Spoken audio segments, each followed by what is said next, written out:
Welcome to the Purple Political Breakdown.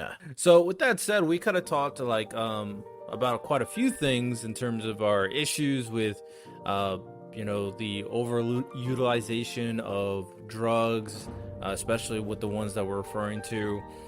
We said some benefits on the super drugs that can make you a better human, and we know they exist for a lot of different industries. And, in terms of mental health, some of the better solutions at the end of the day, whether it's therapy or changing your quality of life, are very important things to consider. Are you enjoying today's podcast episode? I really hope you do. And I really hope you enjoy the fact that I have an amazing guest talking with me and having this great discussion. If you, as an individual, personally have your own podcast and maybe you want to have great guests on your podcast as well, I got a deal for you. In my description, there is a link to something called Podmatch. Make sure to join that link through my affiliate link so you can sign up to get matched up with other podcast hosts and podcast guests so you make sure you are never missing an episode without a productive guest to have an amazing conversation with. Podmatch is similar to any other kind of matching site for the most part, and it's super easy to use. Just $6 a month and you can have a guest for each and every podcast episode that is tailored to your specific topic. So again, join the link in my description and join Podmatch now. Do you want a great website like this? This is my podcast website where I direct the audience to come to, watch the content, listen to the content, read the blogs, and much, much more. If you want to have your own customizable podcast website, then join my affiliate link in my description to sign up for something called Podpage, and they can help you customize an easy podcast website for your personal podcast. Sign up to get a discount now. Again, use the link in my description to join Podpage now. Welcome back, ladies and gentlemen. We are back at it again, of course, recording an episode on September 11. Rest in peace for all the people who unfortunately died. We are not talking about conspiracy theories today. That was for the Deep State episode. Go watch that one and enjoy all the conspiracy talk over there, which was a very interesting conversation. Not gonna lie, Jonathan, you probably would have found that conversation very interesting with Raul for the Deep State conversation. But today we're going to be talking about the mental health drugs such as antidepressants or ADHD drugs, and whether or not these things are good for society overall is going to be the basic conversation for that, of course. And we're going to dive into that. You know what I'm saying? Episodes moving forward will be a bit shorter. I will say that you guys can obviously support the episodes by leaving a review on Apple Podcasts or Spotify, liking the video on YouTube, or checking us out on Roku TV on the Planet X network. Make sure you guys go check that out, of course. So I guess to start it off, it's been a while with all three of us here. How y'all doing? I am doing good. I'm busy. I'm working myself like a dog between school, but I been doing good. Trying to make some money when I can, door dashing and still doing stuff for my podcast. But I am busy. Same boat. Just looking around for a solid career or something like that. Pursuing the masters and stuff. Just chilling out. All right, excellent. You know what I'm saying? So we're all kind of venturing into different careers moving forward, but I'll try to keep this podcast going as long as possible for all the people who are listening and all the people gaining something from it, of course. Speaking of people, I'm going to read off a review. It's been a while since I did that as well. This is from Goody1128. They said the host and his co-hosts have a detailed and insightful discussion on topics that some would rather not engage in. Kudos to Riddell for taking on the tough topics of the day and sharing all points of view. Nicely done. Appreciate you. Of course, that's what we try to do here. At the end of the day, the purpose of the podcast is to come to a solution or some type of agreement, something that we can move forward with, not just having just like dialogue for the sake of dialogue. I was reacting to whatever podcast episode because Candace Owens was on it. Did she? Usually I don't react to whatever, but Candace Yeah. Owens was on it. I was curious to see how the conversation was going, and it was interesting because not only was Candace Owens on it, but there was two legal prostitutes on it as well. So they were the back and forth between her values and their values was very interesting to see. What's But a one thing, legal prostitute? How are you uh, a legal prostitute? yeah, there's Nevada. yeah, Really? Yeah. yeah, they Like, I don't know. Apparently, they don't like that term. I think there's maybe sex escort? worker is fine. Escort. Yeah. Escort, Escort. that's fine Yeah. too. So yeah, it was an interesting conversation, but one thing that I came out of it thinking the entire time is like, what is the purpose of this podcast? Nobody's gonna agree. You're just hearing a bunch of opinions and just clip Yeah, moments. I I'm don't really getting get the ready to point. do an episode myself about just like because this is my issue with all that stuff, right? We like because a lot of the bashing of those people comes from conservatives, and a lot of them are there's always it's kind of a hand in glove sort of thing. Christian conservatives. If you say you have Christian values, you're supposed to be a conservative.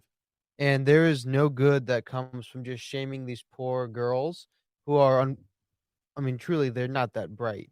But like, what value is gained? They're not going to like you more after you just diss on them, and they're not going to be persuaded to come to your side if you just diss on them. But more than that, this is something that our culture is creating, and so there's really no value in just calling them foolish and saying you should live this other way. You have to show them another way to live. You have to show them that listen, this way that I'm living is probably better and more fulfilling than yours, and shaming somebody has never done that. It's You never have done to, that, and it just makes the conservatives look like pricks, in all honesty.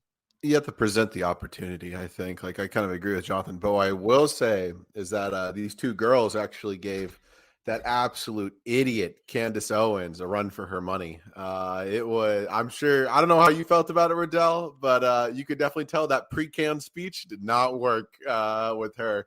And she was actually presently surprised that they were willing to actually orate their ideas as much as they did.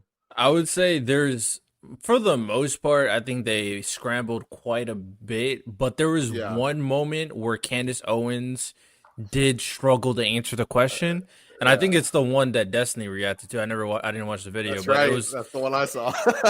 it was the moment where they were asking her, okay, what if your husband just all of a sudden gained this like want for her to peg him, and it's like she scrambled with that question because she doesn't What? conceptualize the idea of her husband ever deviating from her idealized vision of him. Well, And so do you know? Okay, so do you know who her husband is?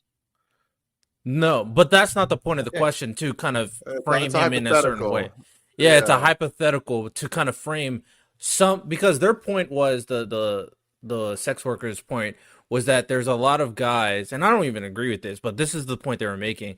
But there's a lot of guys, and from their point of view and perspective, where they couldn't really be open to their wives and couldn't really release their frustrations to their wives, so they would go to a sex worker and get what they want and kind of vent out to them. So their yeah, point to that's Candace terrible. Owens That was, person should not do that thing. yeah, no, I mean that's fine, but the reason why I'm saying she scrambled is because when they presented the idea that what if your husband can't come to you, can't talk to you, and he wants to do these weird things, what are you gonna do? And she didn't really have a good answer for that, because her only response was he would never do that, right? But that's obviously when Well, you George just, Farmer would never do that, but I mean that's I don't know the George man. Farmer. George Farmer is like the ultimate trad Catholic guy you'll ever meet. Like, Wait, like so I'm I sure mean, that man, he, like I'm he sure is that man was born speaking Latin. Like, I mean, she he's a wasn't. Catholic though, so if the Pope told him to take it up the ass, he would do it, right? Like, is that No, Well, that's a the gross point is, mischaracterization of Jonathan, the Catholics. point is not I to got you. attack his I had character. to do it. I had to do it. I'm sorry. It's a Lutheran No, thing. it's Yeah. I know you darn Lutherans. Both of you are crazy. it was just to present a hypothetical that Candace never really considered. But you have to consider contingencies. That I mean, that's all it I was. understand that. No, I understand that. I think, I don't know what answer did she give? She said what did- you said. My husband would never do that. Well, eventually, after like probing a little bit, she eventually said we would, talk it out, discuss it. I would never do that. And then they said, okay, what about divorce? She said, no, we won't divorce. Okay, but at some point, like there That's 'cause Catholics are don't some believe that divorce is relationships possible. that is not able to be saved. So there's some things I feel like sometimes you just have to concede. If he really wants this and you're not giving it to him, that might be GG's. But Well, that's all I I'm would saying. say that man, when you make that vow, right? You vow, you don't vow. I was just at a wedding. My buddy, crazy. I'm 20. My buddy is 19, and he just got married. So he just got Yeah. married 2 days ago. So good for him. Congratulations, Jaden. But one of the vows you make is for better or worse, right? You will not like for better or worse. And what is for worse? For worse is when I'm not exactly getting what I want. That is for worse. For better is when obviously you're both getting what you want, and that goes through every area of your life. So that's not actually a valid reason to divorce somebody because you're not feeling sexually gratified, especially when your sexual gratification is deviant. Like that is deviant to do those sorts of things that they're talking about. And Jonathan's you should kink strive shaming to out be here. normal.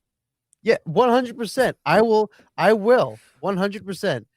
Yeah, that's not normal. You should strive to be normal. The thing I'll say on the engagement aspect, like my observation of it was that I felt like she really just struggled with just outrightly saying something with conviction on the topic, right? Yeah. It was like really flim-flammy, and these two girls. That's how Candace always is. I think. Well, I mean, yeah, I don't think so. Actually, I would say that she's like one of the more stern people. She has like good resolve in terms of the conservative movement and the conservative media people. I don't like. There's something about Candace Owens. I have yet to figure it out. I should listen to more of her stuff and figure out why. But there's something about me that, like, I guess this is the most I'll ever identify as a woman because it's like women say this thing they have an ick.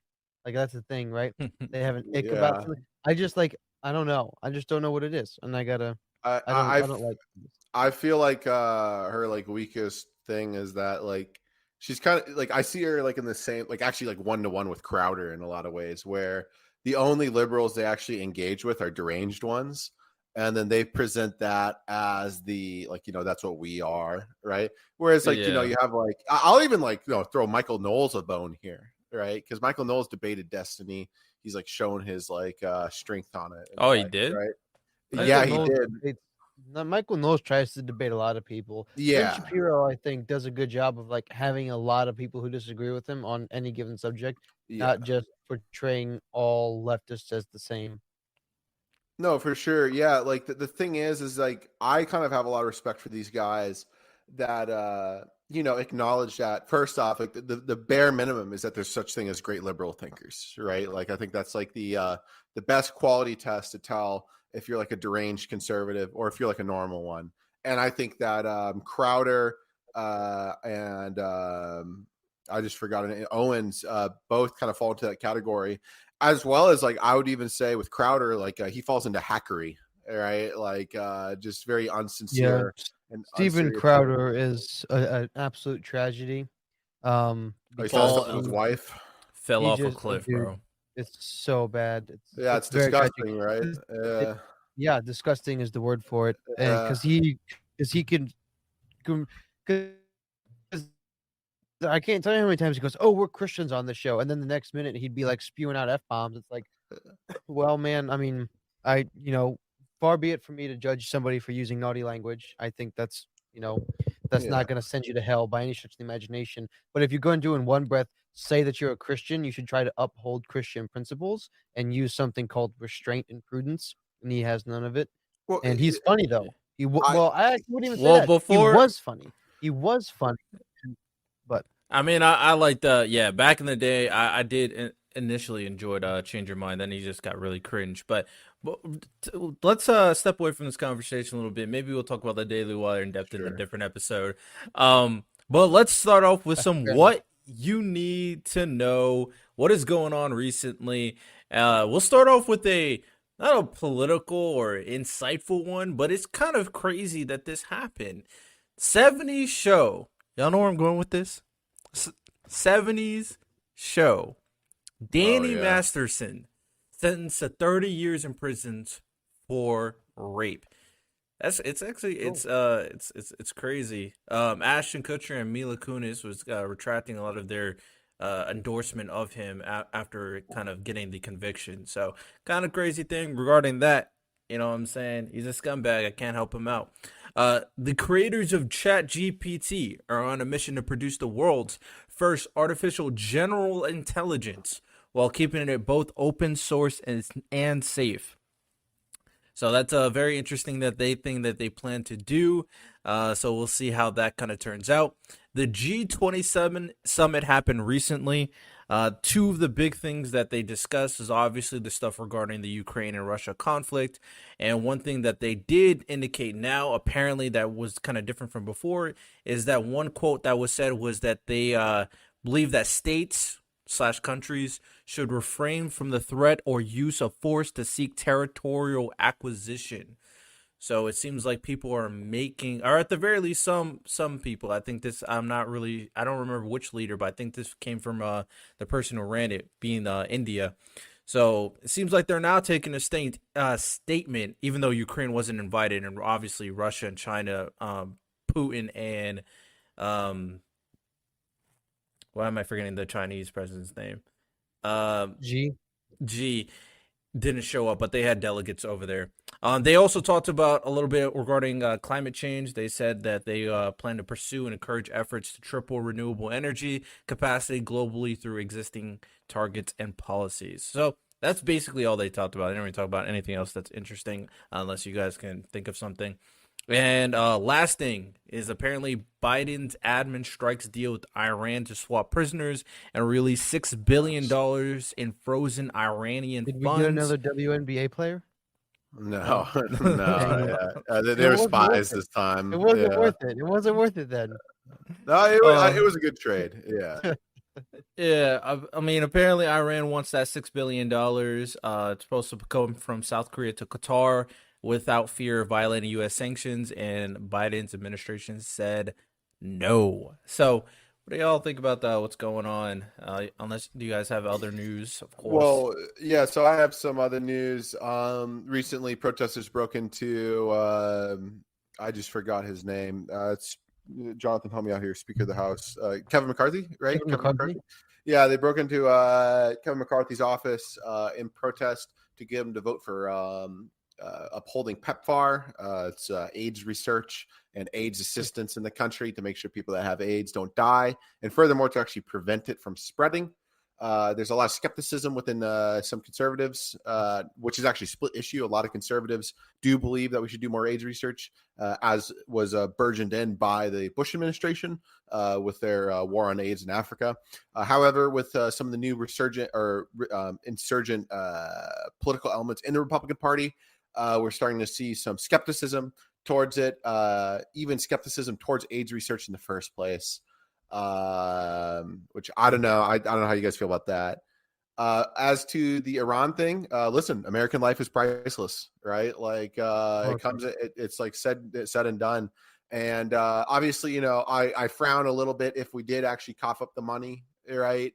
But I'm always willing to trade prisoners. I think like every single time.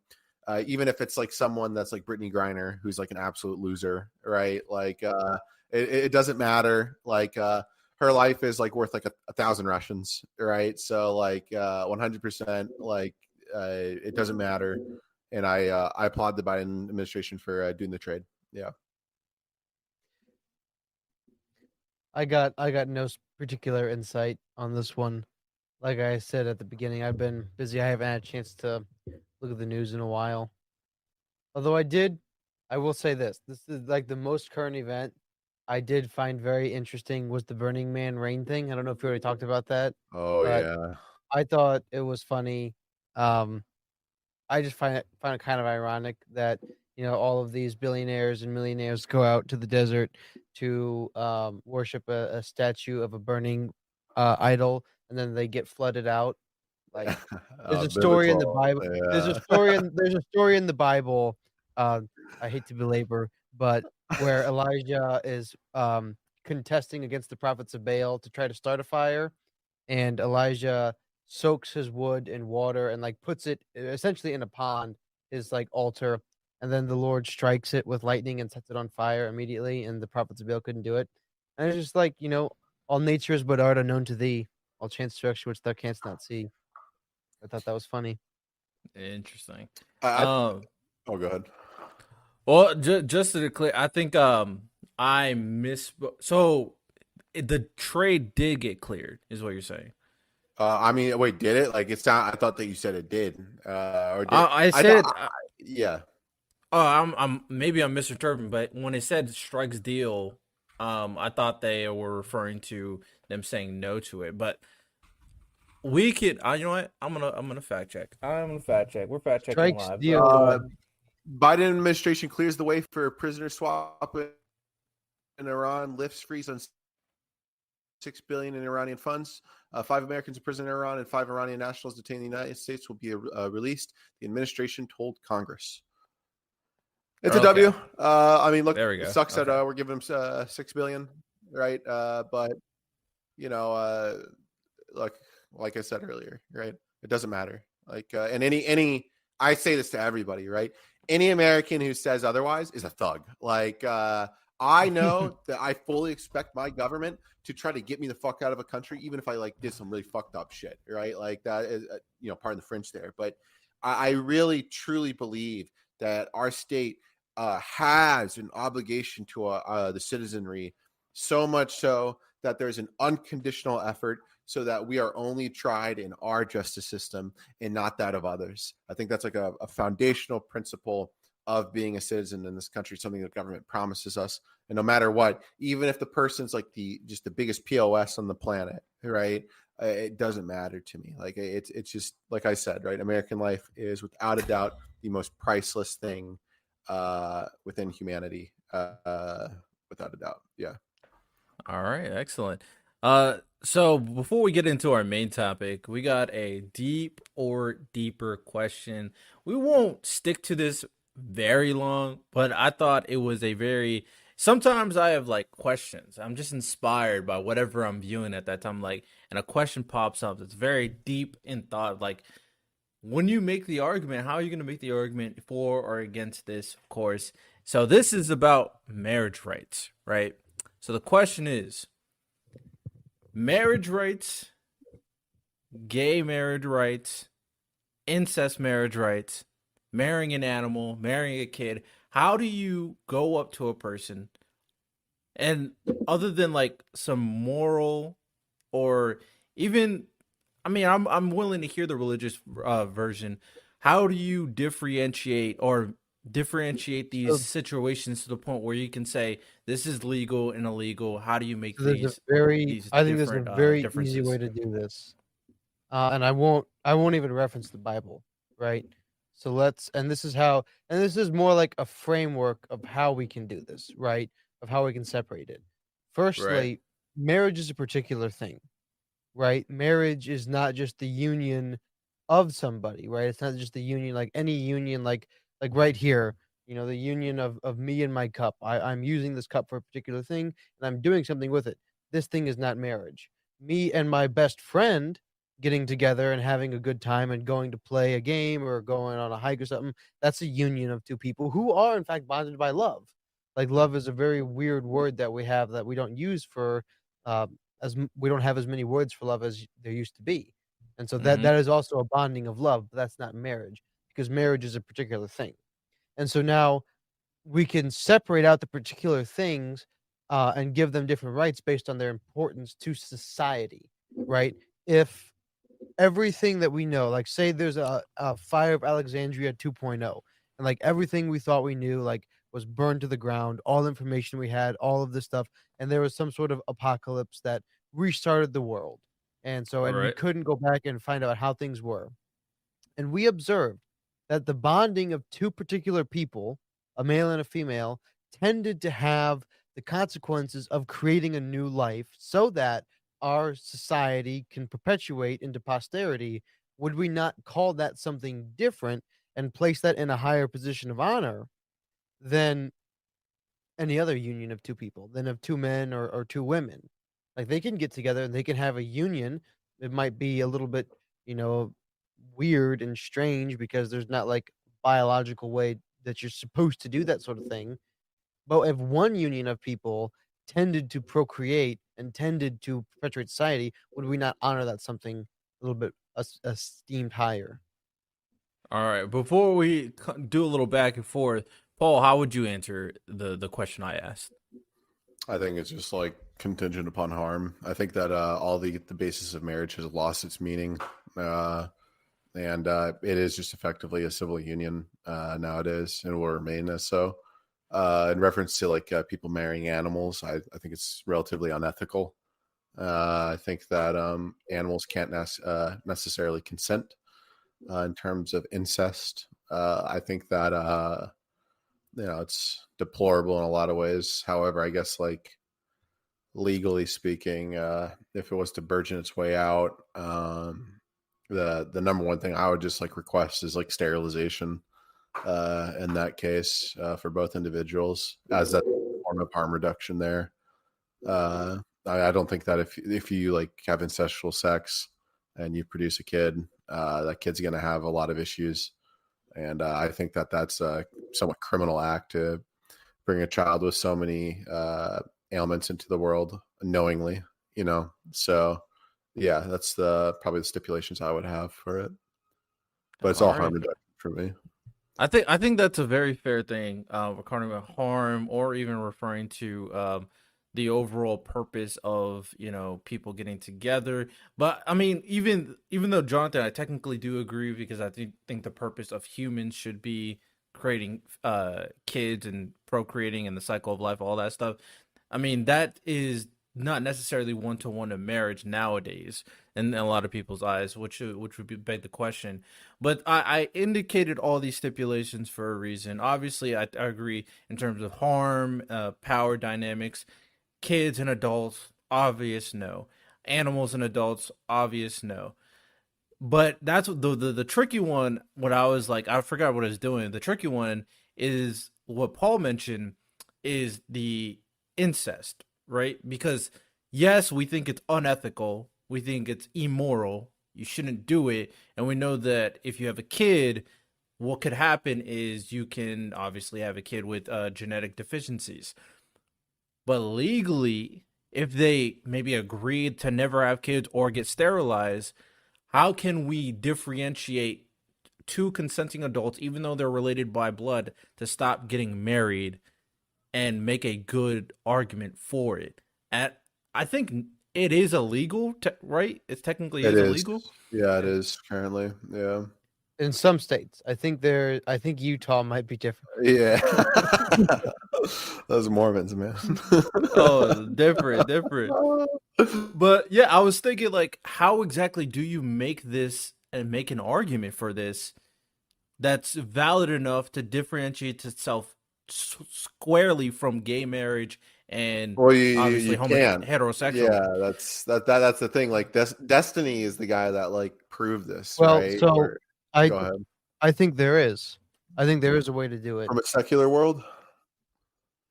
from the secular, yeah, Okay, because go ahead. ish. Um, Uh-oh. Without So- any religious conviction, John, is what I'm asking. Because Yeah, you have to I'm put sure- this I'll into try. law. Yeah. Yeah. We'll see. Yeah. We'll see. You guys All can tell right. me. Okay, if I'm go wrong. swing Okay. it, swing All it. right. Okay. Go for it. So part of marriage is, and this isn't a contingent thing. Like, you're not married if you can't have kids, but a function of marriage is the union between two people that can create children. It is the sort of thing that can create children and can create healthy children that can continue on to posterity and can continue our society. That is what marriage is. So therefore, a marriage between blood relatives in the future, in posterity, it will no longer have that function because the posterity that they create isn't healthy and isn't, natural. I guess it's not. They're not normal. You can't sustain that. We see that from the obvious deficiencies and issues. So the fact that the kind of posterity that they would create wouldn't be able to sustain society means, from a secular view, from a civil order kind of perspective, that is not the same thing as a marriage of two people that can, in fact, continue to go on into posterity. How's that? I don't know. I guess like the pushback I'd have to say is like, like I'm sure you would agree, the presupposition here that's existing is just simply the fact that marriage is like this thing that serves as a means of procreation, right? Yeah. Yeah, I would say that that's patently false in the secular view, right? Like, obviously, we as religious people have like our own explanation for these things, but like in a world without religion, right? Like, I guess like in like the Rome that we live in, right? It's just simply like a means of two individuals dedicating their lives to Yeah, one but another. Yeah. so I would say that I kind of agree and I kind of disagree with that. I would think, Mhm. a lot of, secular atheist types would certainly say that one of the only reasons you would get married, or one of the things that would create a marriage, is the ability to reproduce, because that's a biological function. They might say that, well, you can get divorced at any time, but they would still say that, there are certainly a lot of economic benefits to getting married. And when you're married, you do the thing that you do, and that makes a baby. And I wouldn't say that there's necessarily anything religious about that. I would say the Uh, biological reproduction aspect of it is one of the more secular parts of a marriage. I I would say think like wait really quick. I would say if that was the case, like I said, like in relation to what marriage is today, it's lost its meaning in that capacity. I mean, like Well, it's becoming more certainly, and more we the just case that sterilize ourselves left and right. well, But not even just like sterilization, bro. Like think of like just like all these people that just like knowingly choose not to have children without sterilization, right? Like yeah, yeah, like it's just I guess I see what you mean. yeah, like I guess like I'm trying to like work from like the here and now rather than the like the then and there, right? Like it just seems to me that the reality is that the presupposition is quite dated, right? And of course, is a presupposition. Yeah. so, and So also I want to add to that although ultimately, I agree that the purpose of, getting together should be a family, like I already said. The counter argument, obviously, nowadays is that either a gay couple or an incest couple can just adopt a kid, have a family, and then It's not proceed the that way. same. oh So, in uh, that's inherently, you could say that, but we know there's a few things we know. We know that there are children that need to be adopted, and we know yeah, that. but Well, what What are you gonna say, exactly? Paul? Yeah, what exactly is the I'm going to pushback? come off as very reactionary here. I don't think I want children being exposed to that type of stuff at all. You No. alt-right fascist Yeah, pig. I know. No, I How know. could you okay. In say that? terms, no, in Uh, terms of, I'm not even making an argument for or against right now. I'm definitely against incest couples adopting kids. I'm 100% against that. yeah. But there, in terms of, I mean, I think they did a study saying that, in terms of gay men, they apparently raise kids very, very They well. do. Yes. So, that's what Reason I I don't know why. specifically said. Gay men. I'm sorry. Oh, okay. There's a reason Oh, why I okay. specifically said that. Wait, Paul, are Because, you I guess I misunderstood what you were gonna, because I heard the gay men, and you Oh, I said you was talking about incest. No, no, no, yeah, no, no, yeah, no, no, yeah. oh, no. that's Okay. why I called you an alt-right fascist. No. For the Alright, good I guess I'll be the people alt-right fascist. listening, of course, I am fully supportive of homosexuals, lesbians, bisexuals, or whatever, right? Adopting children, right? I am not okay with incestual individuals adopting children. I would Yeah, think and that's I'm very nobody against all on of it. this But woo, podcast is I almost okay just with blew up that career. incestual Yeah. relationships. You know what I'm saying? Can we cut But that out? No, we all qualified, and the reason why this is important because you said earlier that Destiny kind of figured it out, and I was thinking about it. I was like, there's really no good argument that you can make There that isn't. No. differentiates homosexual relationship versus incestual ones, other than an ethical one. So, So real quick, then what's up? I will insert something then. Go ahead. Go This for it. is why you can't simply make purely logical decisions, because God. logic is, and firstly, I'm not advocating for lack of logic in decisions, right? But when Right. there comes a place that logic can no longer take you, that is why we need something outside of it, such as morals, such as ethics, such as values, to guide us where logic can't take us. And this is why I am opposed to purely making, well, we can only make policy based on these certain logical fundamentals. Today, I spent pretty much my whole day reading research papers, and then we came to a debate in this class. And in the class, each side was quoting statistics, and like from top tier. I mean, firstly, if you can call it science, but it's a sociology journal, but if you call it science, but Yeah. from top tier scientific sources of criminology and criminological research and everything like that. And, I don't think that my opposition made the very strongest case it could. I thought they could have done a way better job based on the exact same articles that I had. And that just shows, like, this is high level. This is a peer reviewed journal of logic and data and all these things. And we can use the exact same articles and make polar opposite claims with them. Polar opposite. And this is why we can't simply use, the rational, logical faculties that we're given by God, I think, to use. But that's why we need something greater than those that can help guide us when that logic and when that logic fails, and why we can't make policy purely based on, this. Well, this is logical to do so. It's like, well, logically, there's no difference between, because here's the thing: we know that there's something different. We know that there's something not right about this incestual relationship, but logically there is no difference. Logically, this is why we need something outside and greater than logic. Yeah, I always say, I say frequently enough that when I come to a lot of decisions, I do think that it can't be pure logic as well. I say 75% logic, 25% emotion when I'm making my takes, because I think you need to have that like humanistic idealism when you're making certain takes. Obviously, you need to pick and choose properly which ones those would be. And this is probably one of those examples you can point out. Incest should be illegal. We just know it's morally apprehensible. You know what I'm saying? So with that said, the we just have to make sure that collectively as a society we adhere to similar enough morals to understand that this is the case. So I guess the question moving forward, and this is kind of will be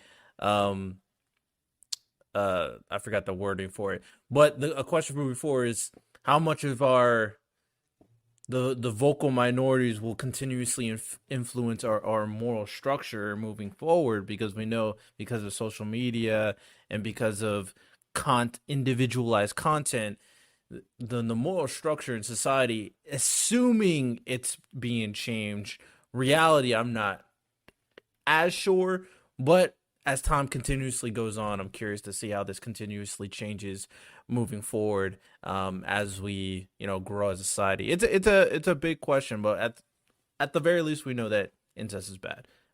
So with that said, let's dive into the main topic of the day, and we're gonna be talking about mental health. We're gonna be talking about drugs, and I think this was a very interesting conversation.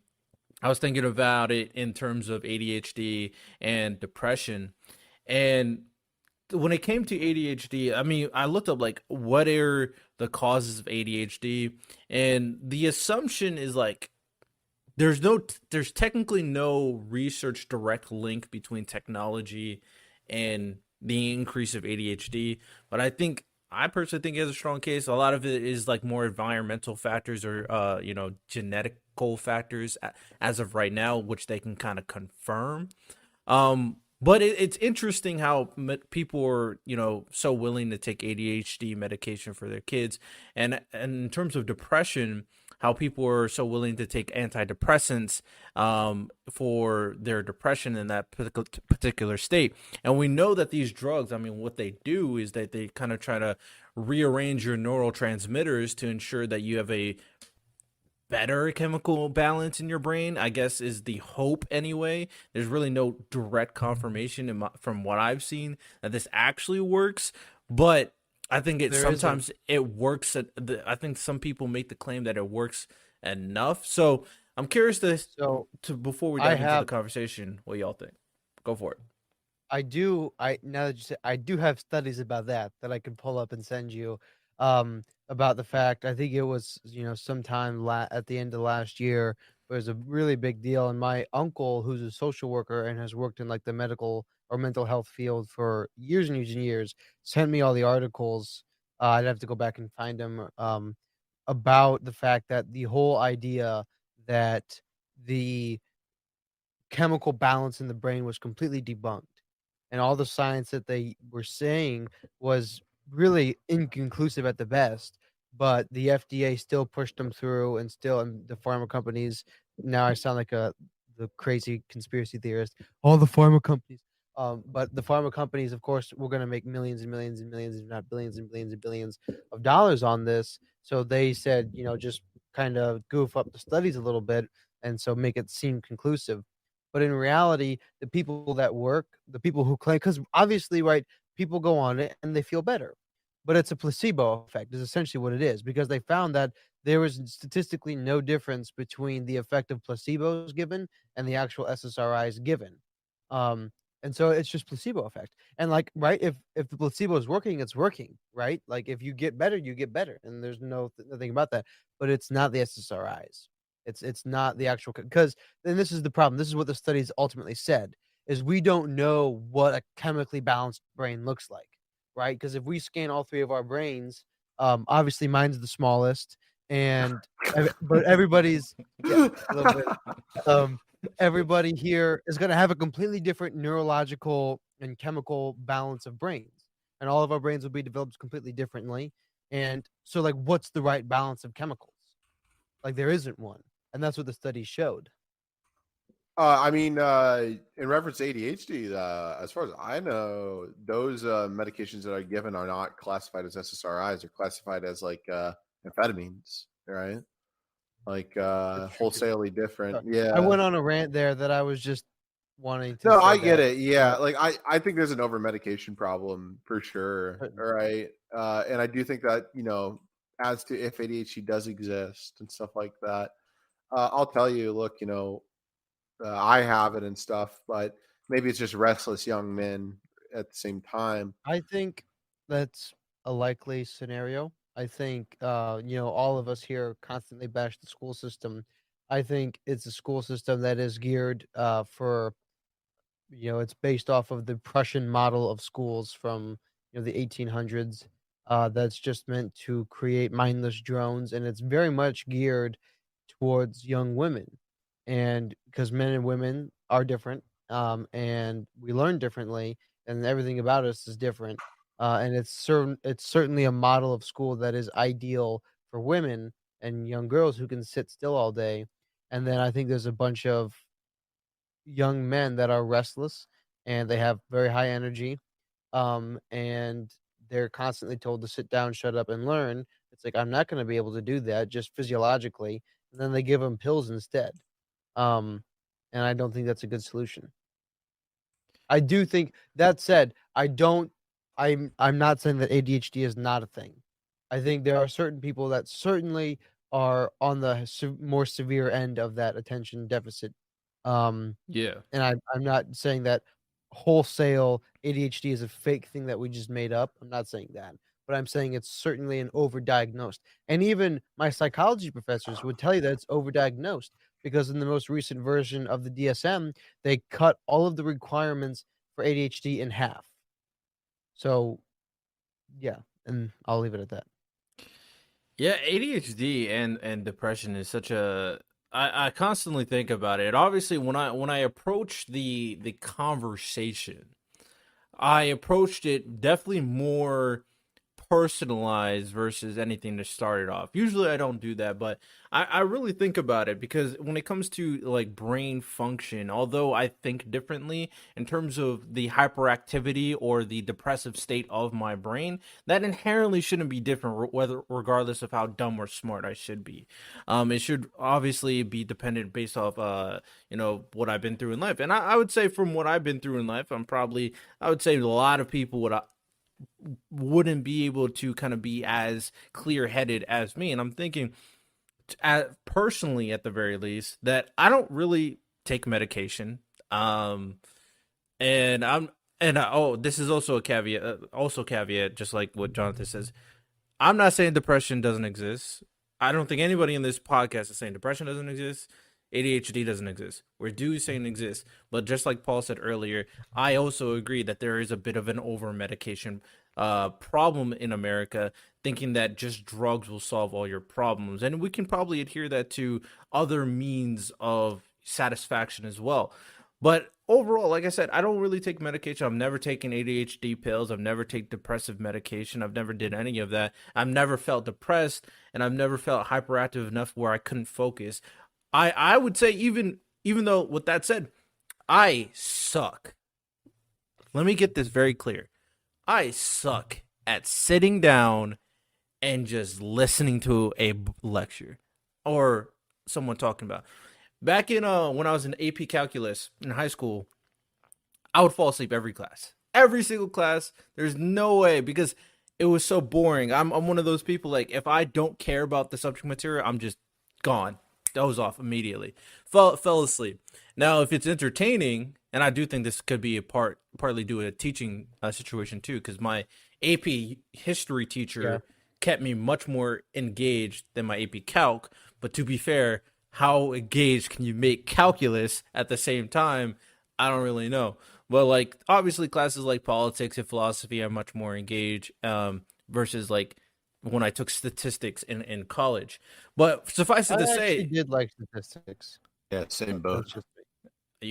I mean, I guess if you find a good data set to look at, but like learning how it works just wasn't. Yeah, it wasn't entertaining. That's But this is to my point. It's like different brains. Like, how are we gonna say just at the mental health on the whole mental health scale? How are we gonna say that this is a correct chemical balance? Exactly. So many people are so different. And just because I fall asleep when I find this boring every single time and I just can't focus because I think it's so boring, does that mean I have ADHD?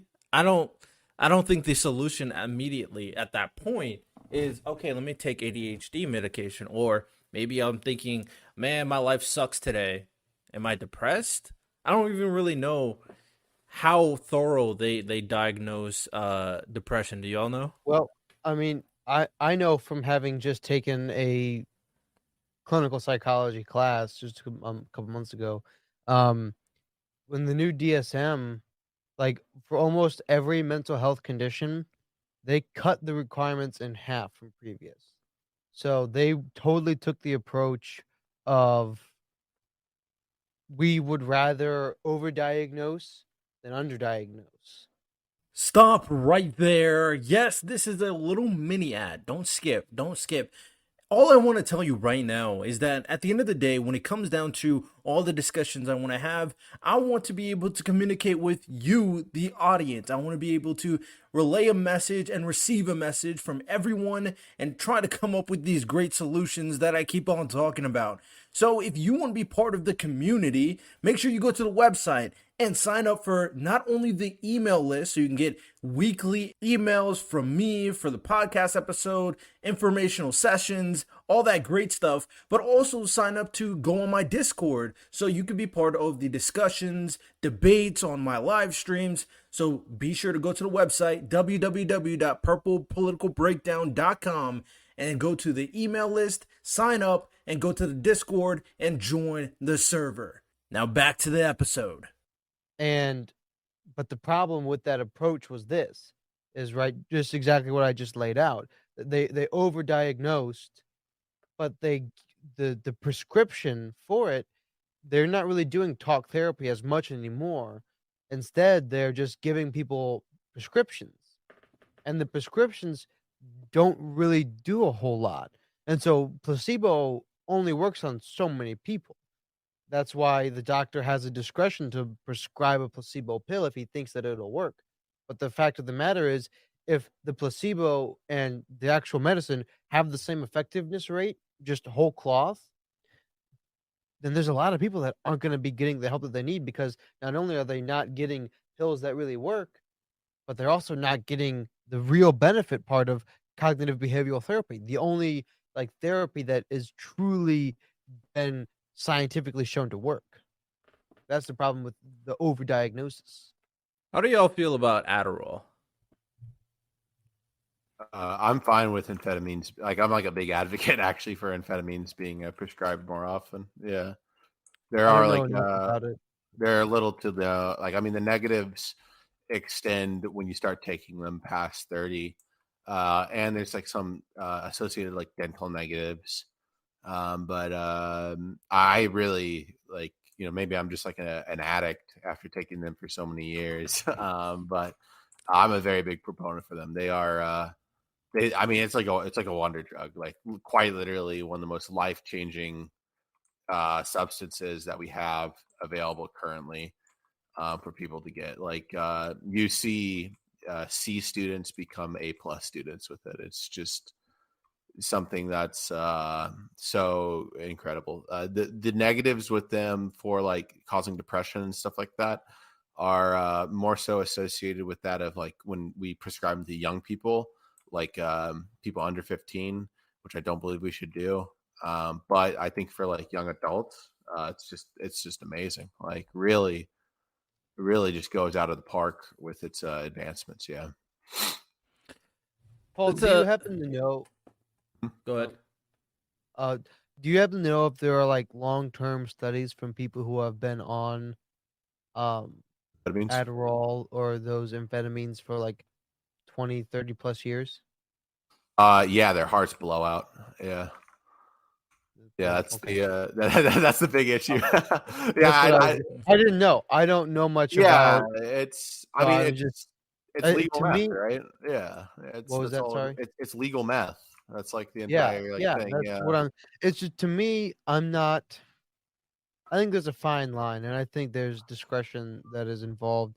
But to me, it's inconceivable to just assume that putting in this very illicit and toxic substance, not illicit, toxic substance, um, that there won't be other ways that alters your state of conscious, that alters your brain, and that there won't be some other side effects, let's say, other than simply your heart blowing out.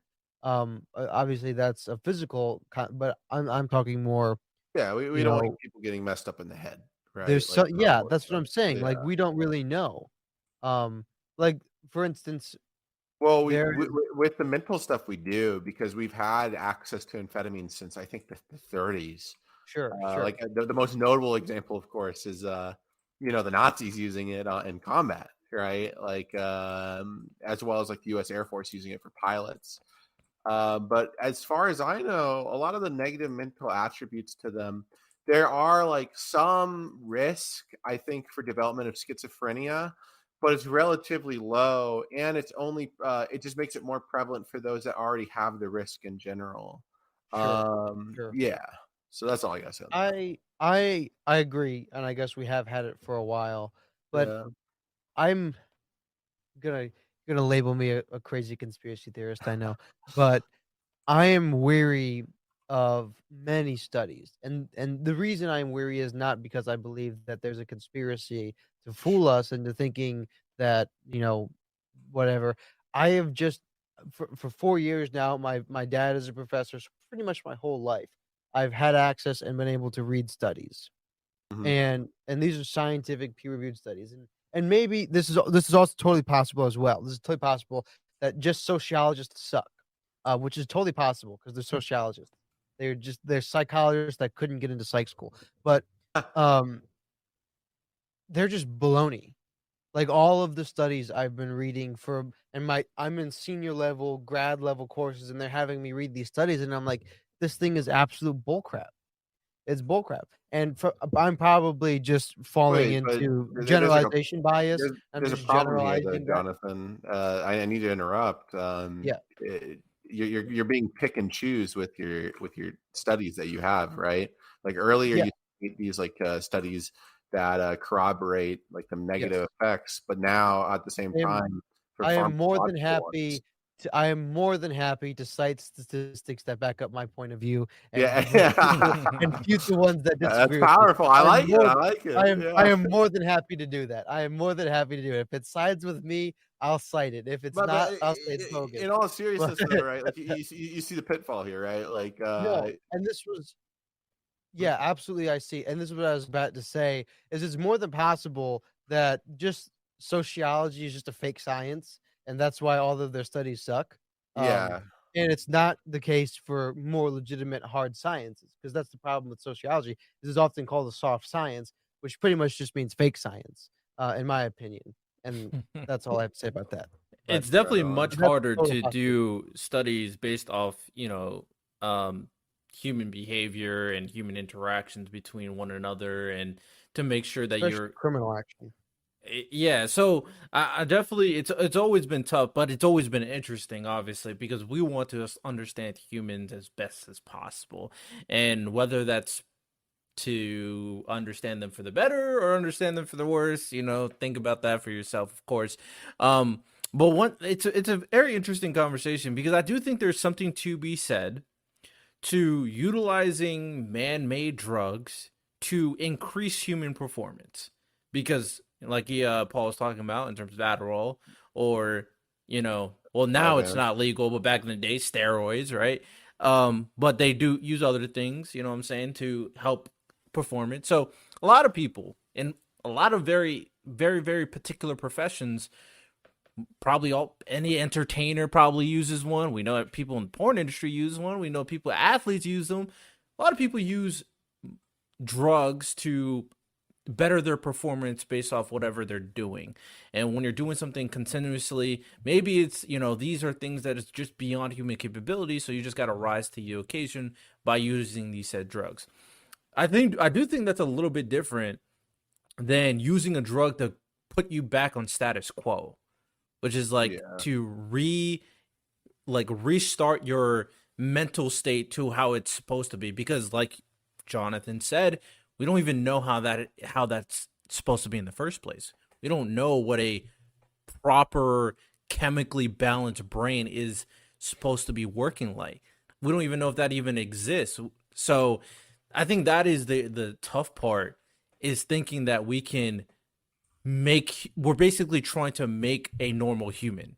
We don't even understand what that really means in the first place. So that's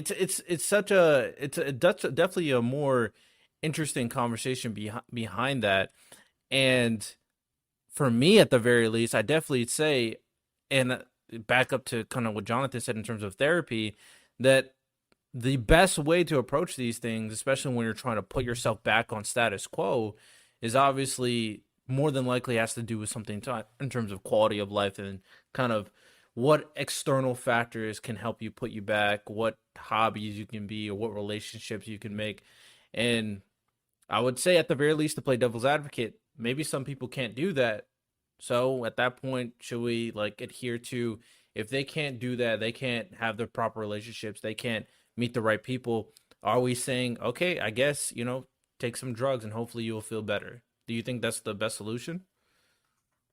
I mean, Don't. yeah, no, I would rather like us, give people shot at getting out of their present situations while they acknowledge the risk. As for giving it to children, I think that's a little bit of another question.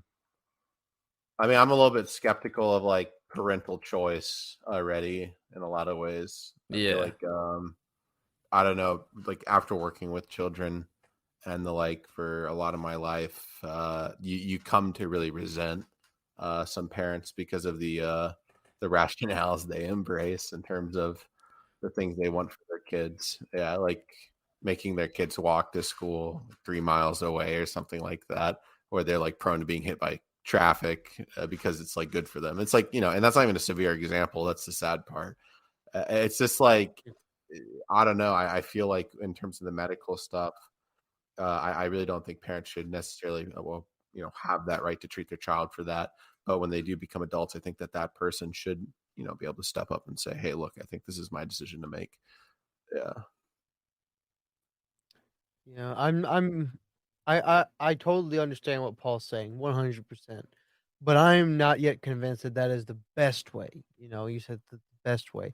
I think, you know, it's a very tough situation, and I'm just not convinced that chemicals are the best way of doing it.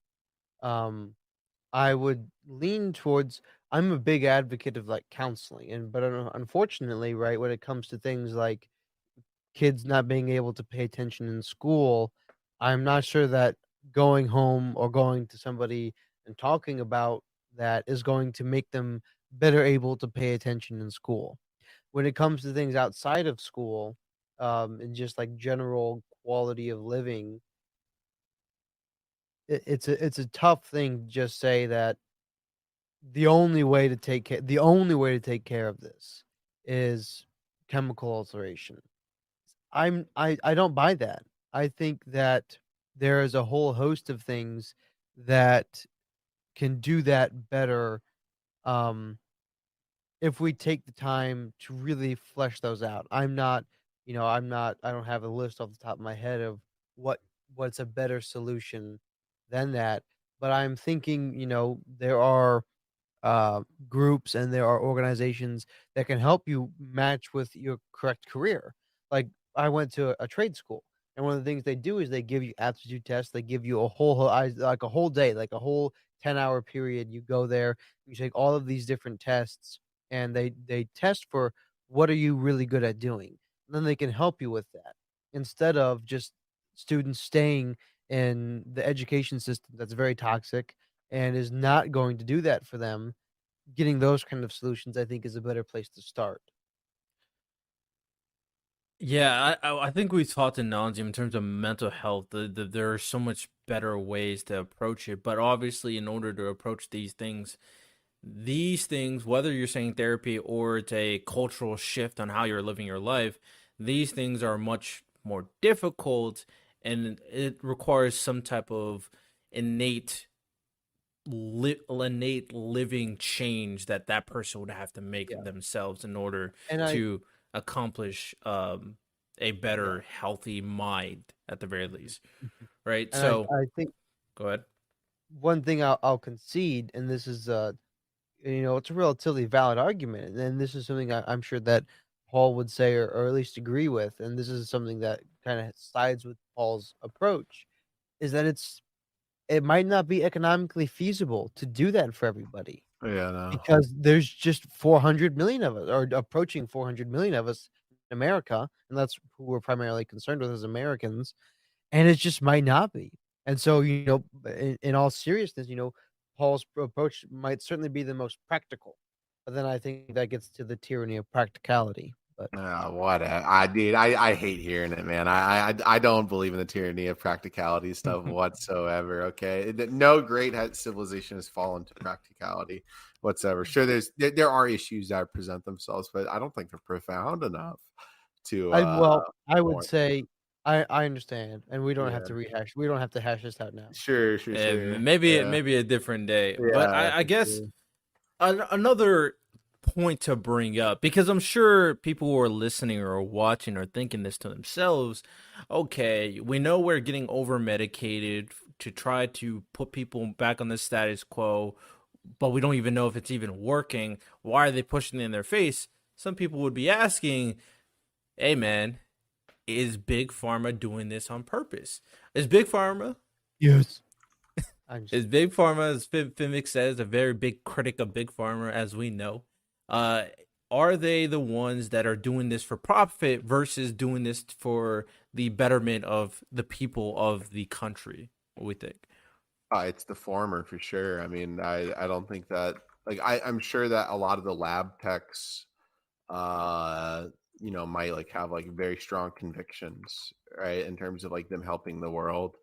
But like GlaxoSmithKline has like already pledged that if they find the cure to malaria, that they'll or the vaccination to malaria, they'll just like make it free in public. So I'm sure there's like some element, but the biggest element in terms of pharmaceutical industry that lives in my head is just everything that happened with Purdue, right, and OxyContin. I think that kind of like was the removal of the veil, so to speak, and a good insight into how these people think of us, right?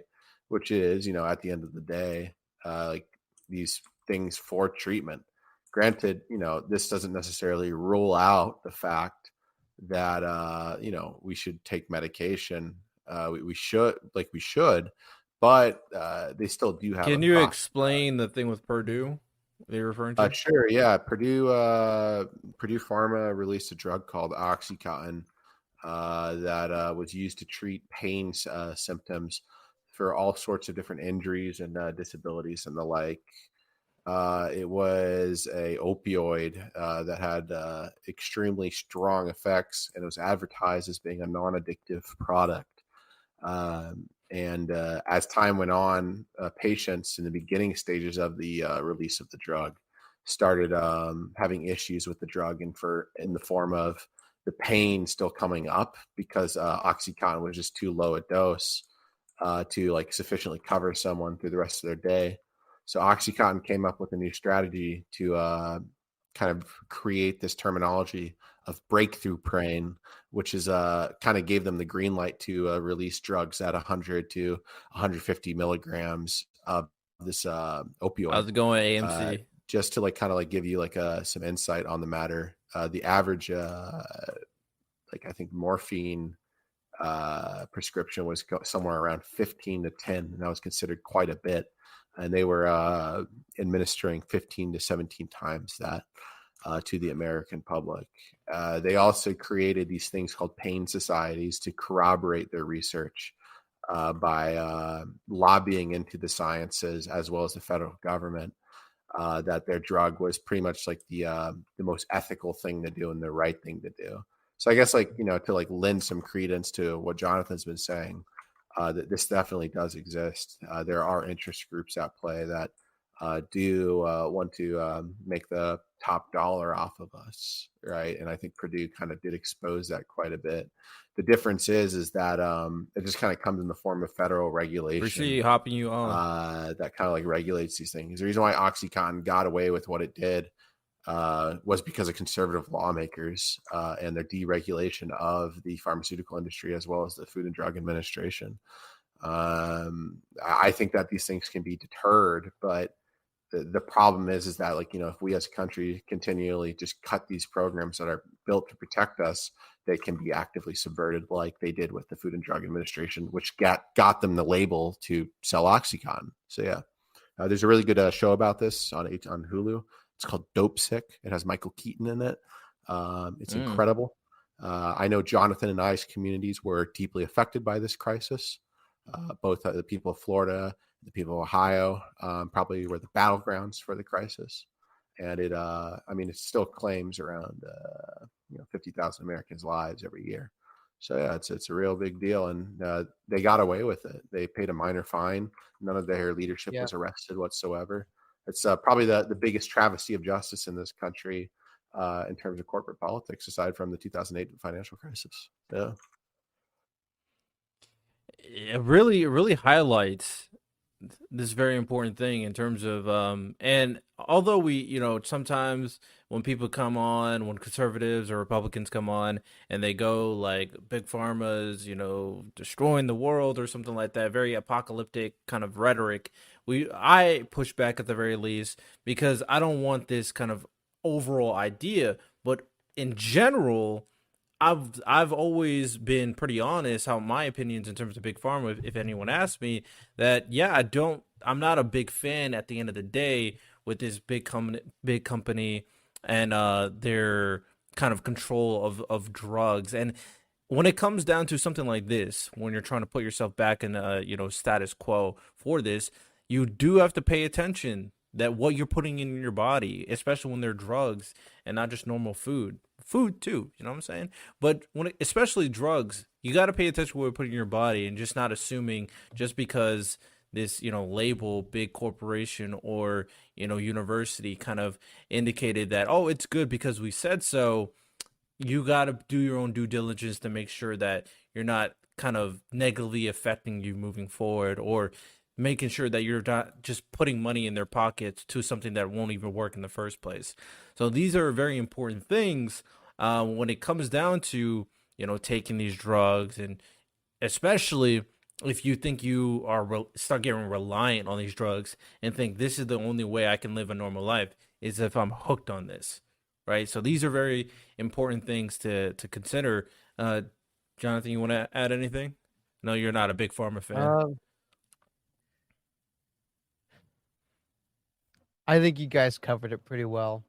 Um, I don't think I'm gonna break any new ground here. I think, yeah, I'll just say that, because then if I start talking, then I will come up with something to say, and then it'll pretty much be the same thing. So Nah, you're all good. So with that said, we kind of talked like about quite a few things in terms of our issues with uh the overutilization of drugs, especially with the ones that we're referring to. We said some benefits on the super drugs that can make you a better human, and we know they exist for a lot of different industries. And in terms of mental health, some of the better solutions at the end of the day, whether it's therapy or changing your quality of life, are very important things to consider. So, with that said, if we're thinking about the drugs that are being overutilized potentially, or the drugs that are being kind of pushed for people to use because they don't know what else to do in their life, how do you think we should approach that type of thing in our society? Do you think we can put something into policy in reference to Big Pharma constantly putting these drugs out? I think Biden actually is doing something. I think I briefly saw, I didn't read in depth with it, unfortunately, but I think I briefly saw where he's kind of putting more restrictions on certain drugs, I believe. Paul, you can quote me if I'm wrong. Um, but what do you think is the best forward if you're kind of telling someone, oh man, what am I going to be advocating for? How should we handle this situation moving forward? I'm not really certain on what you're asking here. I apologize. I think there's something Biden is doing. I think there's like a couple of drugs where he's making stricter regulation Yeah, on it. amphetamines. Yeah, So yeah, that's probably what it was. Okay. yeah. So yeah, so that's basically what I was asking, if that was what he was doing, because I briefly read it, but I didn't read in depth Yeah, with what he was so doing. I'll give the anecdote. So for me to get Vyvanse, I originally, probably before the Biden administration, would have to wait somewhere to 3 days to get my prescription. Now I have to wait 3 weeks in a lot of cases, and then I have to pick it up within 2 days, or else it expires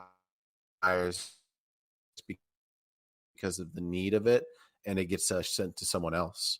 And it kind of hurts because I don't necessarily have a dependency on it. Like I went through all of college without it, but just having it for like certain things that happen in my life, it gives me a lot more, what's the word? If I meet with someone that's like a big financier or something like that, I want to take this so I don't miss a single word of what they're saying in the conversation or something like that. It's a like to me, it's a PED, right? Like this is like this performance enhancing drug that I only use, like pick and choose. For a lot of other people, they take it day in and day out. That's look, I'm not a psychiatrist, right, by any No good. measure. Appreciate you But in the what I chat, will tell AMC. you is that there are quite a few people that I know that do have some health effects from taking these amphetamines so much. And the Biden administration noticed those health effects that were happening. Like, for example, one of the things that some psychiatrists will tell you when actually prescribing you with these medications is you can't work out, right? And I think there's been a couple of instances where people, this is the case with a lot of medications, just completely ignore doctor's orders on it, right? Mm-hmm. And like ran a fucking sorry, I don't swear too much.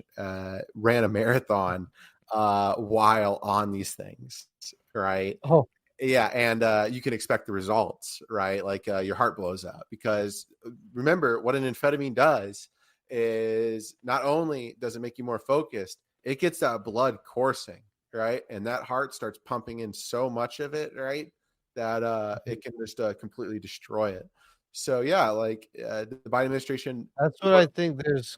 Mhm. Oh, sorry. Go ahead and finish. Really quick, yeah, the Biden administration just like, in my opinion, has taken a little bit too cavalier of steps through the the DEA and elements of the ATF.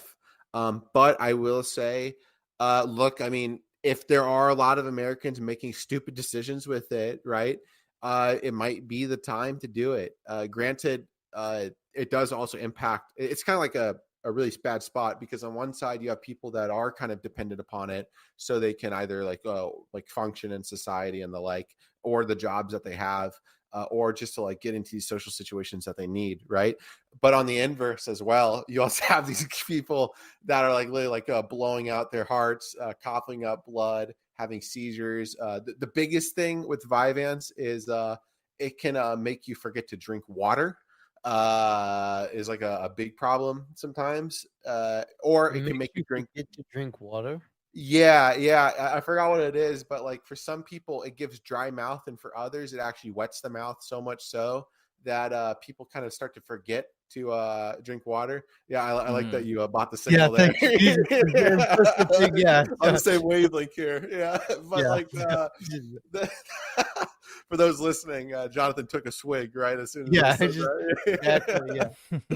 But look, it's like a tough sight, right? Like because there's people like me losing, but then there's also people that abuse it that are winning. There's also a huge problem with private sale of it, right? We all, when we're going to school, we all knew a guy that sold it, right? Or we knew someone that was buying, right? You know what's funny? The Mhm. guy who I knew who did that, he was in the criminal justice program with me. Wanted to be I an believe FBI it. agent. Yeah. Yeah. No, they're the worst. Anyways. I believe it, man. Like it's like from what I know, probably one of the quickest ways to make money. Especially if you have like the higher dosages. It's like for like bigger guys like me, I'm taking around like 90 milligrams a day. But like for like if I was to sell, I could basically like put it at any number, right? And people will buy it. And I mean, it really pays rent for some kids, right? Like it's just unbelievable. But as a result of that, you're having people that are unprescribed. They don't have the medical background to know if they like have an issue with it. Yeah. You have people with high blood pressure taking these medications when they don't know that they have high blood pressure in the first place. And then, of course, they go to athletics the next day or the gym and they blow out their heart, right? Or they like they have like these issues, right? So I think that's mhm. potentiality for the way that like some pre-workouts go, because I've seen some of the dosages on like pre-workout, Oh, the and creatine and they stuff don't like that. they don't have amphetamines in them yet Yeah. until the next Hey man, company I comes used to out be a and has different. pre-workout guy. Now I just take creatine. Not gonna lie. Yeah, but it's like, I mean, some of them are like 400, 500 milligrams of caffeine, and caffeine gets the blood pumping too. Not quite as much, not Uh, nearly as much as. I mean, it has different effects as well. But one of the things they put, not I should reframe it. It's not the caffeine that gets the blood flowing. They have other chemicals, other things in there that allows your blood to flow. That's yeah. not amphetamines. But then the caffeine has other effects that keep you up, Yeah, like obviously, in and the then concoction with the other yes, ones. in the Yeah. Yeah, it concoction of gets other you things. wired, It 100%. yes, and then people go work out at the gym with them, and it's like, that's gonna be a problem at some point. For sure. Yeah. The And big then thing people drink the Bangs, and then they have coffee in the afternoon, and then it's like, dude, well, that's I'll tell you one thing. I used to be a caffeine skeptic, Jonathan, but I'll tell you, I think God made that thing for us, man. Like all the studies about it. There have been so many good studies from actually like reputable organizations. And remember, there's like no massive like pharmacology movement behind caffeine for the most no. part, right? No. I love Yeah. caffeine. I have Oh a yeah. whole podcast episode I used to roast. I mean, I still roast my own coffee. I used to sell my own coffee, and I read Nice. a bunch of studies about it, and I Oh like yeah, those studies because it's about coffee. So dude. We I'm support telling you, caffeine I'm 100%. willing to cite those studies. it is like just like there. I think like for the most part, there are almost no negative effects with it, right? Aside from No, like it some depends. fatigue. It depends on the dosage. The Sure. correct dosage of coffee is to get the optimal health benefits with 3 none of the cups. negative benefits. There's 3 to 5 cups of coffee a Yeah. day. A cup of coffee has, about 40 milligrams of caffeine to like 16 to 40. And then you get into espresso. Espresso is more like 70 to 80. So cups of black coffee a day. The negative effects of drinking coffee comes from and from caffeine largely is the caffeine that you get in, um, Energy like, energy drinks? drinks. Yeah. Yeah, in energy drinks, because it's not necessarily just the caffeine that's good for you in coffee. The reason that coffee has positive health benefits is the other minerals that are found in the coffee beans that are only in the coffee beans, and it's a very intricate foreplay of the caffeine and the other minerals that Mhm. promotes gut health, that promotes longevity or prevention of Alzheimer's, that prevents all of these other things. It's But awesome. Yeah, it's you just don't it's a be like dosage. me who drive 17 hours and drank 13 Monster Energy drinks Bro. and No, to keep don't do himself that. up. Not gonna Yeah, I lie, mean, don't do that. my heart almost blew up. Not gonna lie, that was a nasty. Once I got to the campus I was driving to, I crashed the hardest I've ever crashed before in my life. My body was just not it. Then I got back I up and I would was say fine, but it was I would terrible. yeah. I would agree with Paul. There are not a lot of big lobbies that are, like, poisoning the well. yeah, anti-coffee. Well, that are pushing Whoa. well, no, there are, The I mean, I'm sorry. There are a lot of anti-coffee propagandists, and they energy should be drinks. cast into the out of darkness with Yeah. weeping and gnashing of teeth. Yeah. There's a lot of people that are yeah, like the mud water people. Bro, drink your Oh, drink bro. your mushroom juice and leave my Yeah, that coffee the hell kava, alone. right? Stay away from Yeah. it. Just I don't wanna drink mud water. What What kind of campaign is that? the Mud water? What? I think I the might have Get seen outta one of here. those ads, not gonna lie. the Yeah, Ultimately, and it because we're about to wrap up pretty soon, I think when it comes down to it, when it comes down to the issue with like mental health, drugs, and overusage of drugs, I would say for me personally that we probably should create stronger restrictions for these drugs to, and it's hard for me to say that, there's any restriction we could put out there that says, hey man, do not advertise this to people as much. But at the very least, we should be much clearer that these actually have um, outstanding benefits for the people that are constantly using these drugs to kind of fix themselves, right? At the very least, with depression and antidepressants, that's very very shaky territory. But at the very least, when it comes to ADHD medication and putting kids on those drugs, when it comes to kids, there's really definitely 100% needs to be a stronger implication on making sure that these kids are not getting hooked on these drugs, but two, making sure that they are at the very least being vetted on way more strictly to the point where, okay, only if necessary, not okay, my kid is acting up, put them on some ADHD pills. Like, we need to make sure that's the case, because at the make society relying on drugs to function is just not a good society at the end of the day. And I think that's something we all recognize. So, and any last words before we wrap it up?